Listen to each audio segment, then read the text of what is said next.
आरोबाव जोङो गुमुथि जिल्लायाव त्रिपुरा मथानि जानाय इलेक्शन केम्पेइन खालामनो थाखाय आसामनिफ्राय गोबां जोंनि गिदिर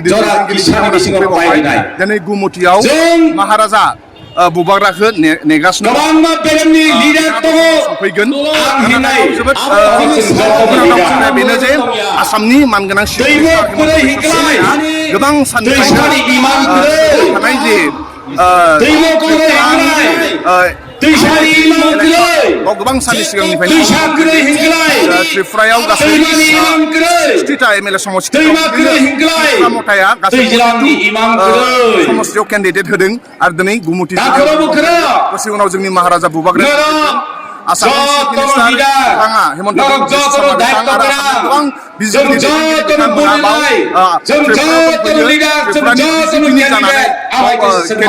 जानानै बिथांमोना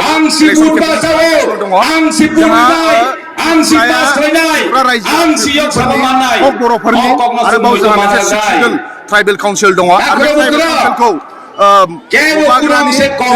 मता पार्टिया शासन विश्व शर्माया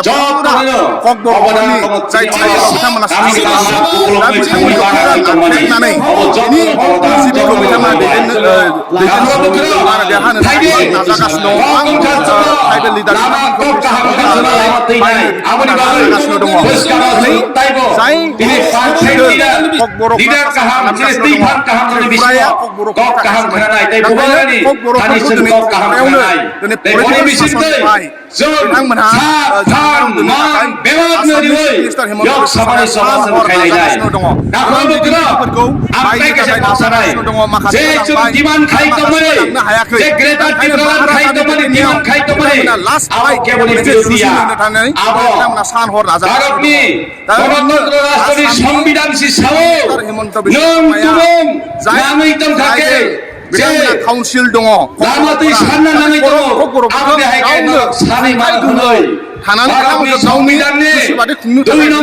जोंनि आसामावबो जोंनि बिटिआरआनो होन कार्बि आंलंआनो होन डिमा हासावआनो होन दिनै काउन्सिल डिमा हासावआव बिजेपि जाबाय आरो बिटिसिआवबो बिथांमोना बिदिनो नाजागासिनो दङ नाथाय जाय ककबर' बिथांमोनहा महाराजानि दैदेननायाव बिथांमोना सान हर नाजागासिनो दङ गावनि गावनि राजनितिक आरो बिथांमोननिफ्राय जोंहा गोबां लानो नांगौ जाय वारियर बिथांमोनहा महाराजानि दैदेननायाव बिथांमोना सान हर नाजागासिनो दङ गावनि गावनि राजनितिक आरो बिथांमोननिफ्राय जोंहा गोबां लानो नांगौ जाय वारियर बिथांमोना लानो नांगौ आरो बिथांमोना जुजिगासिनो दङ जोंबो जानानै त्रिपुरा जानानै ककबर'नि जानानै